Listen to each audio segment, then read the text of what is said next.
Formerly suicidal redditors, what's something that kept you alive a little while longer and helped you to get through the dark times in your lives? I was suicidal and taking Xanax, but I took too much on accident. I could feel a weight on my chest type of feeling. I was scared shitless from it. The day after, when I finally felt like I was able to do something, I adopted a puppy. She's been my reason to get up in the morning for over a year. 100% my dog. I finished a suicide note and folded it into my wallet on the bus ride back onto base after a weekend of binge drinking on the beach to avoid every person I could. When I got back to the barracks, I looked at my rackmate and told him exactly what I wrote down in that note, and instead of making things worse, he genuinely helped me and reminded me that not every Marine is meant to do a full term. Sometimes things just don't go as planned, and it's okay to take that DD-214 early, even if it will disappoint your family. We still talk around the holidays every year. Edit, thank you for the award. I've never received one on Reddit to my knowledge. I would also like to add that if anybody reads this, and you feel somewhat lost while in the military, don't be afraid to go to medical and talk about it. It happens unfortunately often where speaking directly to your chain of command will not help things and word can travel fast. But there is absolutely nothing wrong in seeking help to allow yourself to be the best Marine/sailor or whatever title you gave your all to achieve. It's just harder in some units compared to others. Told my wife to call a wellness check on me because I didn't want her or my parents to find me. Then my mom called and said my dad was on the way over, and I knew I wasn't gonna do it because I didn't want to do that to my dad. Well, in high school, there was a series of novels I really liked. The second one had just been released, and I knew if I died I would never know the ending. I never actually finished the series, but I know that there are so many books out there I have never read, including that series.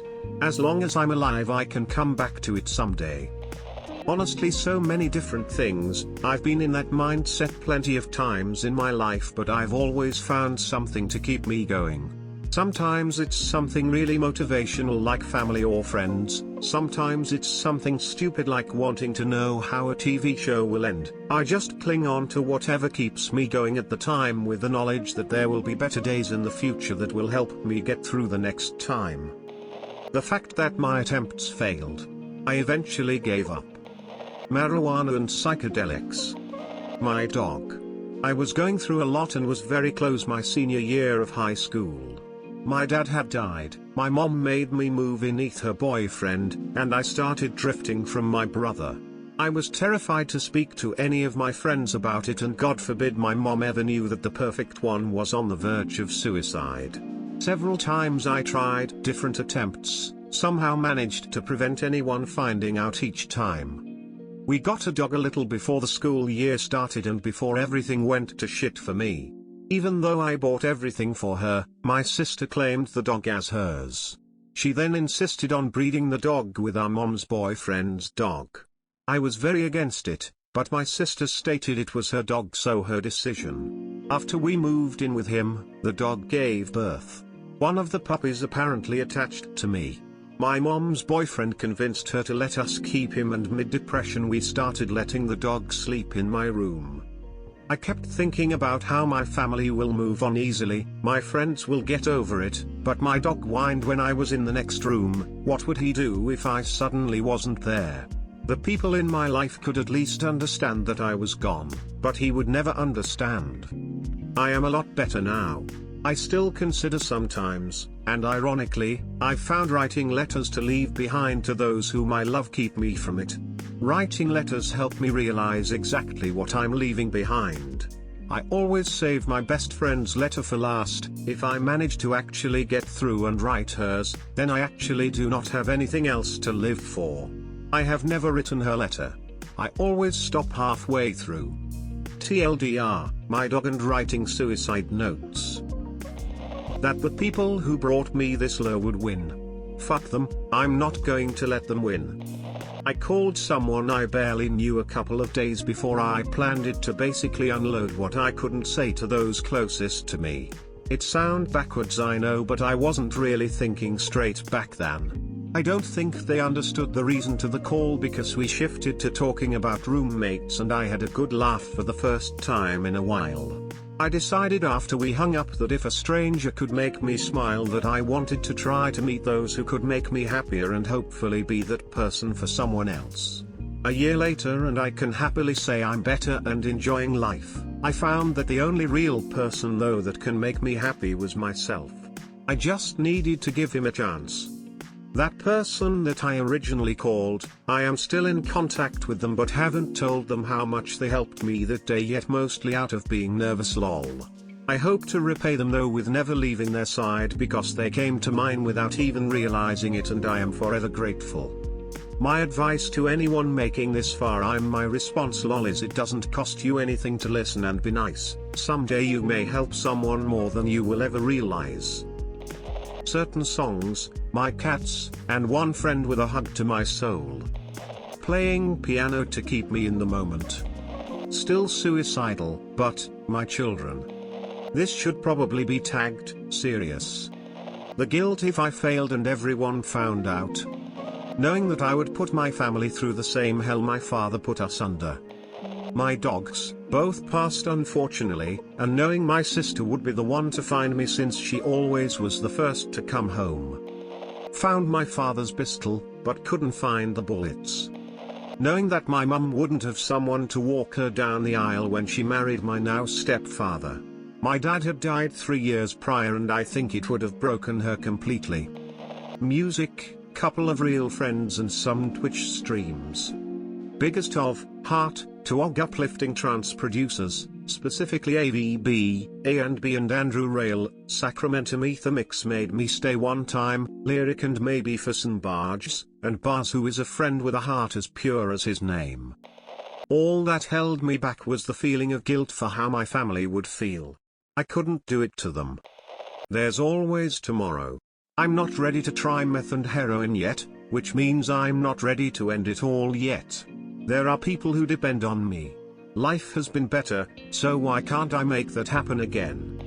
I started watching Red Dwarf when I was younger. I honestly planned on ending everything but it was so funny and interesting I wanted to finish the whole series.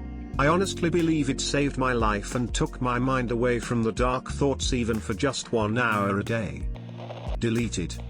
My family would be sad and I don't want anybody to be sad. My cats. Hubby said if I killed myself he'd take them to a shelter. I couldn't have that on my conscience, even after death. I did not want to leave my 2 kids alone with their dad. Cringy, but there was a thread going around on Tumblr that I read while planning my second attempt that discussed the medical realities of failed suicide attempts, how common they were and the often debilitating injuries the survivors were left with afterwards, such as cut ligaments and tendons leading to loss of function of the hands after cutting wrists, or brain damage after a failed hanging attempt and so on. The brutal and frank discussion of how common it was to fail really stuck with me after my first attempt had failed, and stopped me from going through with my second attempt. It's weird that it was mainly just the embarrassment and fear of failure that kept me from trying to end it again, nothing deeply profound or meaningful, just me being awkward I guess. For me, once I realized that suicide was a way out, if a crappy one, it was that little spark of hope I kept because I knew if it ever did get too bad, I did have a way out. I was dealing with some family, work and legal issues at the time, so yeah, fun times. As a side note, I also found that once I did that, I seriously quit giving any fucks and it did wonders for improving the other problems I was dealing with. Tried and survived. Pills with alcohol doesn't work like on TV. I vomited and wake up a day or 2 later in my own vomit and piss, so I don't want to be fined like that. Anyway, things got better and now I'm over it. My mantra was having suicidal thoughts doesn't mean I'm suicidal. Bit strange in hindsight, but it helped me. My brain was hijacked by a sickness. It wasn't me. I'm sick, I'm not thinking rationally, so I'm not making any big decisions right now. You are not your thoughts. You have the thought I could throw myself off the bridge into the freeway and acknowledge the thought and let it pass. I did my best to take care of myself, like a sim character, although I still spent most of my time in bed fantasizing about self-harm. Looking back, my thoughts at that time were really strange. I really wasn't thinking rationally, and I'm glad I was able to recognize that. I mean, ultimately there's nothing more logical than existentialism, unfortunately, but just because it's a shitty truth doesn't mean you have to hyper-focus on it. Healthy people don't obsess about the heat death of the universe. I don't have like a cute story or moment. I sank into the bog over the course of 10 years, and I clawed my way out over the next 3 years. 3 years with good mental health now, and it's this whole way of life I didn't even know. Like life on easy mode. It's amazing. You deserve this, too. You can get here,